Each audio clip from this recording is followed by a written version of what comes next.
This is for Dr. Zamora, and I know you can only answer for your own school. How many students in your WAVE online school are within your Wilder school district as compared to students who might be from neighboring districts or from other districts across the state? Yeah, I pulled that number recently. So we had, when I pulled it, this was a couple weeks ago, and we always ebb and flow a little bit. So we were about, I think we're at 201 or 204 total enrollment, and 160 were from outside of the Wilder School District. Most of which are in the Treasure Valley, a lot coming from Valley View. We get a lot of referrals from Valley View administrators over to our school. Yeah, so I'm John Wood. I'm the principal at McKenna Charter School's online program. We're one of the oldest charter schools. We started in 2001 as a district charter and then moved to the Charter Commission after they were formed. And we have some on-site programs that we inherited from the district before we moved, so we're kind of messy in that way. Our online program can fluctuate. Right now we have 550 kids. I anticipate maybe 800 by spring because we do those ebbs and flows as well. And like all the schools up here, I would say that virtual schools are all different, just like physical brick schools. So what Katie or Kelly's programs might have, they're different than mine. Sometimes we send students to each other knowing that that's better for that kid. And we don't look at each other as competitors, we look at each other as support for each other. And we know the differences and how those will adapt to certain students. Tell me one thing that you see as a challenge for your program, either that you're currently facing or that you see in the future that you might be facing. I think AI is a big one. I think sometimes because we type something into AI and it comes out really fantastic, we're amazed by it. And then at the same time, we overlook that when you get a picture, it has 3 eyeballs and two O's on one arm, right? And my fear is that schools will say, we can use AI to create content, and then students will engage with that content, and then students will use AI to cheat when they do their assignments for that content. And then schools will use AI to grade the content, so you just have AI creating, and then doing, and then grading itself on how it did. And I see that as kind of a vicious cycle where the people get lost in the process, and then I want the people to be lost, because in our school, that's what makes the connection. One thing that's different is our staff is talking individually with parents and students every single week at a minimum, and so there's a lot of personal one-on-one contact. They have learning coaches who chase them down like they owe them money sometimes, and that is the part of our school that's important, is just that personal connection. I would answer with what we've talked about a bunch, is the needs that the kiddos are coming to us with. And I think by design, our school has been really purposeful in designing some of the things that, the questions being asked. How do we engage kiddos? We have a myriad of clubs. We have chess clubs, we have Wordle club, we have all sorts of both in-person clubs where kiddos can come and engage at their local library. WAVE has we rent a little spot just by the Idaho Center, so kiddos don't have to drive all the way to Wilder if they're in the Valley View School District area. They can come there.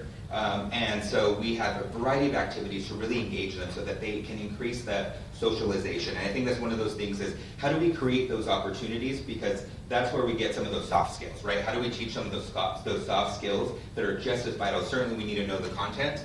That's my job as an academic leader, as education leader, but also part of that is how does that translate into the real world outside of that? And so that's what we're really focusing on, is creating those engagement opportunities so that students know how to engage in a conversation with somebody in an authentic and maybe just authentic manner. So what they said, and also this, listening, I would hate to see laws be passed where there's not, you're here taking time to listen. Thank you so much for that too. But not understanding what is really going on out there, and maybe seeing a metric here or there or whatever, and then make some decisions that would really affect thousands of kids in the state. And I think that's a big deal. Thank you. I think try to have different opinions for you to hear and digest. I think for our school, one of the bigger challenges that we have is when we first started our CTE programs a long time ago, you had to get students up and running. And having worked for the Idaho division of CTE, I found that most successful programs came from schools that had teachers that were really dynamic and got the kids active and involved. And I have an FFA instructor and a business instructor right now that are just really prolific, and our programs have been growing like crazy. And our student council instructor is the same thing. I tried to move her to an admin role, and she didn't want to because she wanted to keep working with our student council students. And how do you argue that? Because put them where they're happy and then let them do what they do best.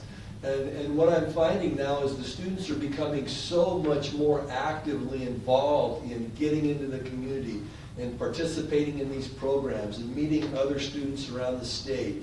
And they're starting to become more actively involved in lobbying at our school. Like, how do we do this? How do we solve that problem? How do we do this? And one of the challenges that we're facing now is we've got so many students interested in being involved that the current funding structure is a bit of a prohibition, because I need more money to send these students to do more things. Keep in mind, if a student's going to a traditional school district like Meridian High School, that school gets its funding and all of its students are captured right there. If I want to send a team of FFA students to nationals for 2 weeks, I've got to fly a bunch of them down from northern Idaho, and I got to move a bunch of them over from eastern Idaho, and then I need to coagulate them together into a mob and then take them over to Mackey to get on a bus to ride with our district team from Mackey to Indianapolis, Indiana. And so those challenges are the kinds of challenges that these virtual school districts face, that as you talk to traditional school districts or the State Department, for example, they've never had to deal with those kinds of issues. Like, I've never dealt with the traditional school district issues. So our issues are different, and thank you for asking us how to solve them. So. And I would just piggyback on all of it. All of it's important. And I think more of a, I mean, you mentioned an obstacle. I think we've had the obstacle, and the obstacle has been academic accountability and the kind of misconceptions around that, and the lack of understanding of what the different programs are doing and how. So I also see that as an opportunity. This is an opportunity for us to continue to look at those things and pick some things that are meaningful and actually true measures of our schools. And like I said, this is not just an online problem. This is alternative schools. This is schools in some areas of Idaho that are rural and have a high poverty count, who you're looking at these metrics, and these metrics are not really meeting what they're doing on the day-to-day and the realities that those schools face. So I think that's a huge one. I'd also partner in AI. That's a tough landscape right now. I think as online schools, I think one of the things for us and the way that we're funded and the way that we apply those funds is we have to be responsive, and we have to be flexible, and we have to have innovation, because every year is a little bit different, and those challenges are a little bit different. You know, thanks again for being here. And from a policy perspective, if there's maybe one specific thing that we could do to support you, what would that be? I'm just going to say the same thing I said before.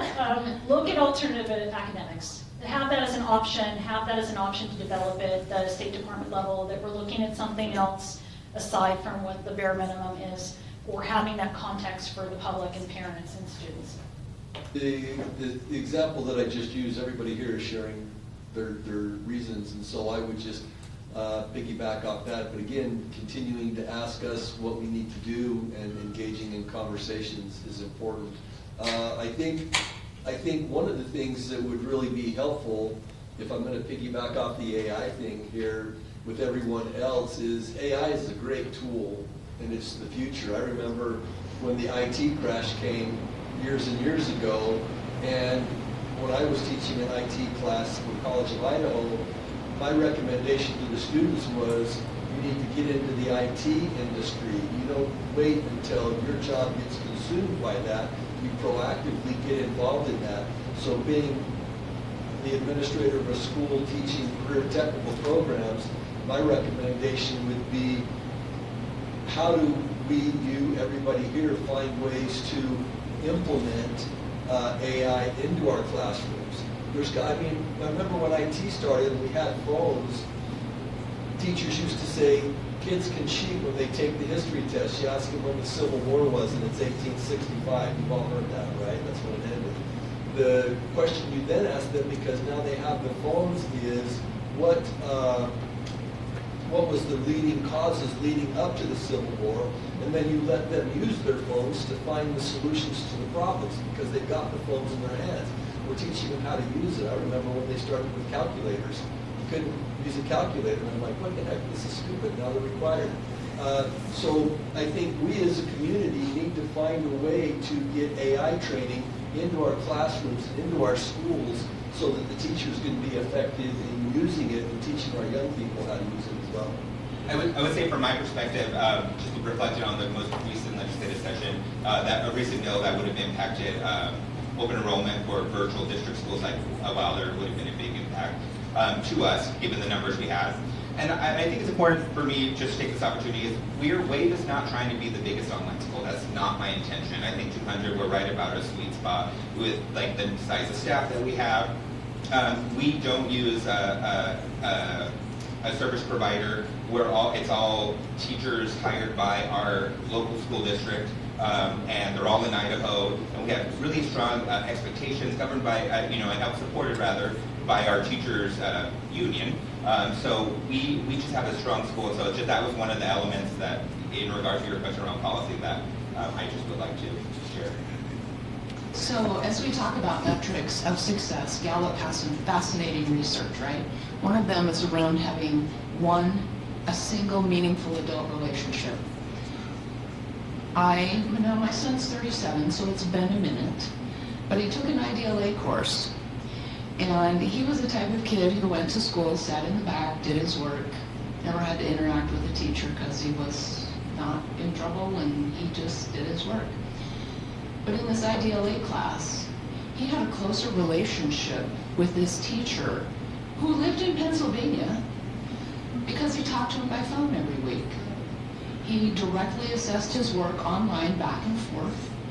And so he had a stronger relationship with an adult virtually than he did with any single teacher in person at his high school because he just took one IDLA class. Help me understand what I heard from the students previously. They felt like they had strong adult relationships because of daily or weekly interaction. Help me understand if you feel your schools, did I have an exceptional experience with my son? Or is that pretty typical? Do students feel connected to their instructors and the adults in their school? I would say yes, that's very typical for working with Idaho Virtual Academy and working in WAVE. That is created by design. Our teachers in WAVE are required to reach out in a multimodal approach. So it's not like the kiddos sitting in class and I'm talking to kiddos that, so I see you and I talk to you because you're in this classroom with me. And not that that's all teachers do, right? There are certainly more opportunities. But in addition to those synchronous live classes, our teachers are required to send emails. They're required to make phone calls. They're required to make videos and engage in those in-person opportunities. So it's a very robust opportunity for them to engage with that. So it's very typical, at least in our school and experiences that I've had. Well, Idaho Virtual Academy, he was there. So I often hear from students, parents, about the close relationships that they've developed with teachers, counselors, and other school staff too. And so I don't think it was an atypical experience that your son had at all. I would say yes, that's pretty typical. But I have a caveat to that because I think the caveat to that is a student who will select online, but maybe they're not well suited for that. I know Alex said that. It's not for every student, but it certainly does make a difference for many of our students, and especially the ones you hear from that say, this is the first time I've had a teacher consistently contact me or give me kudos on a report or reach out to me because I got all A's this term. Just that recognition and that connection. And for some of our students, for whatever reason, sometimes in traditional they're not getting that, and we don't know why, but that's all relative to the student. But somehow in the online, they've been able to connect in that way, whether it's personality type or learning type. And so I think that's pretty significant. And if you ever go to a graduation of an online school, you're going to hear that over and over again with the speeches of the students.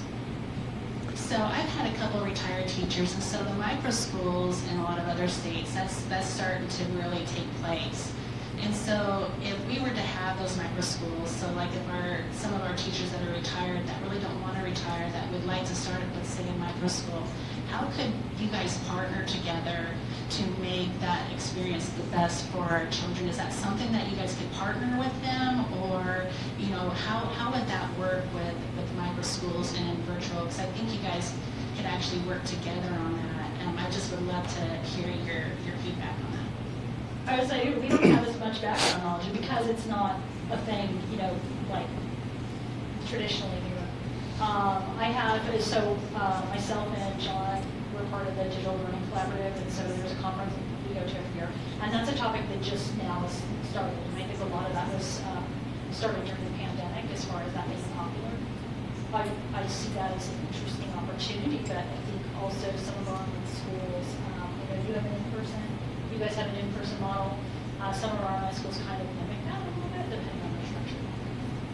My question is, with your kids, are they able to adequately for them participate in Idaho High School Activities Association, which means that's everything from debate, assuming they want to music, to sports? And are we set up, do we need to tweak anything? Because I'm a firm believer that our kids should be able to do that. So how are we with the Idaho High School Activities Association and our online kids? It varies from district to district.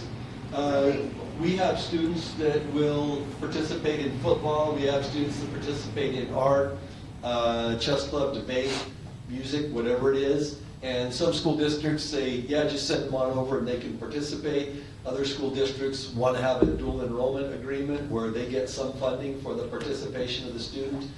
Sometimes based on the way it's set up, we can help with that. Sometimes the parents have to pay for that.